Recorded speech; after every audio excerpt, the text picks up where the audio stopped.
সন্তানদেরকে এলেম শিখাতে গিয়ে ব্যর্থ হয়ে যাব, আমরা এলেম শিখাতে পারবো না। তো আলহামদুলিল্লাহ এই মুন্সিগঞ্জে যে আপনার এত সুন্দর একটি মাদ্রাসা প্রতিষ্ঠা করেছেন, তার পিছনে যে সমস্ত প্রতিষ্ঠাতারা রয়েছেন, আমরা জানি যে এই মুন্সিগঞ্জে বিশুদ্ধ আকিদা, বিশুদ্ধ ইলম চর্চার কোনো প্রতিষ্ঠান কি আপনার ছিল না।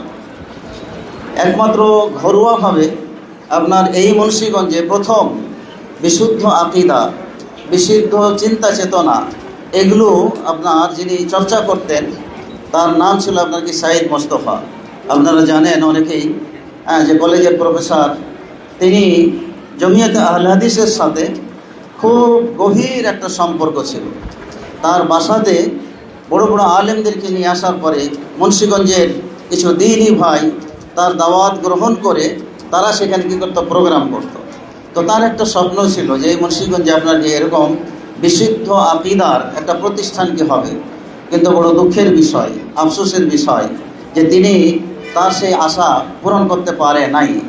আল্লাহর কি আপনার শান যে দেখা যায় যে এখন নিজেই আপনার বেশি গবেষণা করতে করতে এমন একটা পর্যায়ে চলে গেছে যে আপনার কি সে আহলে কোরআন অথবা শিয়া মতবাদ বা পীরপন্থী যে মতবাদ সেদিকে সে চলে গিয়েছে। আল্লাহ রাব্বুল আলামিনের কাছে দোয়া করি আল্লাহ যেন তাকে আপনাকে হেদায়েত দান করেন, আবারও যেন আপনার কি তার আসল শিকড়ে যেন ফিরে আসতে পারে, সে তৌফিক যেন দান করে সকলে আল্লাহুম্মা আমিন। সম্মানিত ভাইয়েরা, এই মুন্সিগঞ্জে বড় বড় আপনার কি শিক্ষিত মানুষেরা আপনার কি আছে, আপনারা জানেন প্রেসিডেন্ট এই মুন্সিগঞ্জের মানুষ, আপনার কি ইয়াজউদ্দিন, তারপরে এরকম কি আপনার ফখরুদ্দিন মুন্সিগঞ্জের মানুষ, এরা সব কি বড় বড় শিক্ষিত।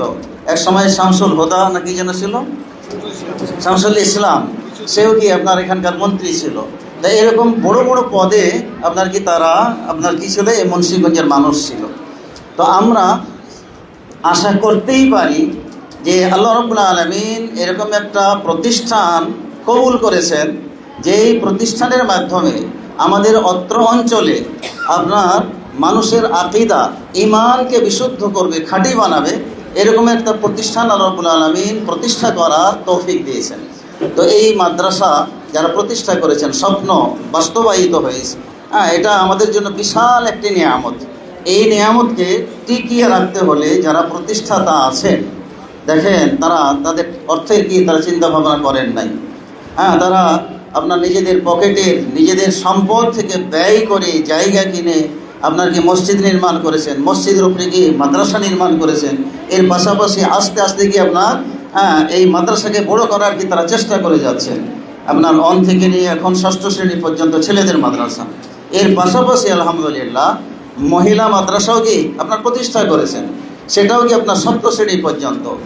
আর দিন শিক্ষা এটা শুধু পুরুষের জন্য যে আপনার কি আবশ্যক তা কিন্তু নয়, নারী পুরুষ সকলকেই আপনার কি করতে হবে, দিন শিখতে হবে। তাই আল্লাহ রাব্বুল আলামিন বলেছেন যে এই দিন যারা শিখে এদের যে মর্যাদা, এদের যে সম্মান আল্লাহ রাব্বুল আলামিন কুরআনুল কারীমে কি করেছেন, বর্ণনা করেছেন। রাসূলুল্লাহ সাল্লাল্লাহু আলাইহি ওয়াসাল্লাম অসংখ্য হাদিসে কি বর্ণনা করেছেন।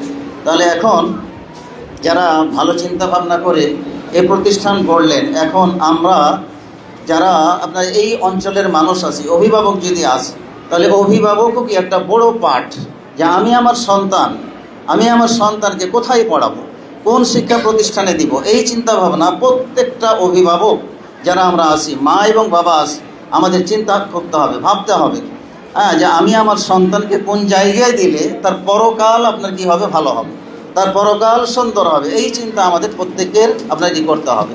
এখন আমার সন্তান, আমি যদি আপনার এই মুন্সিগঞ্জে বহু মাদ্রাসা আছে, হয়তো দাওরা মাদ্রাসাও কি আপনার অনেক আছে, যেখানে আপনার কি আকিদার ভেজাল, যেখানে আপনার কি আমলে ভেজাল, যেখানে আপনার কি ধর্মের নামে আপনার দেখা যাচ্ছে যে বিদআত শিক্ষা দেওয়া হচ্ছে, তাওহীদ পরিপন্থী আপনার কি বিষয়গুলিকে আপনার শিক্ষা দেওয়া হচ্ছে। তাহলে আমাকে বাছাই করতে হবে যে আমি বাবা মা হিসাবে আমার সন্তানকে আমি কোথায় পড়াবো।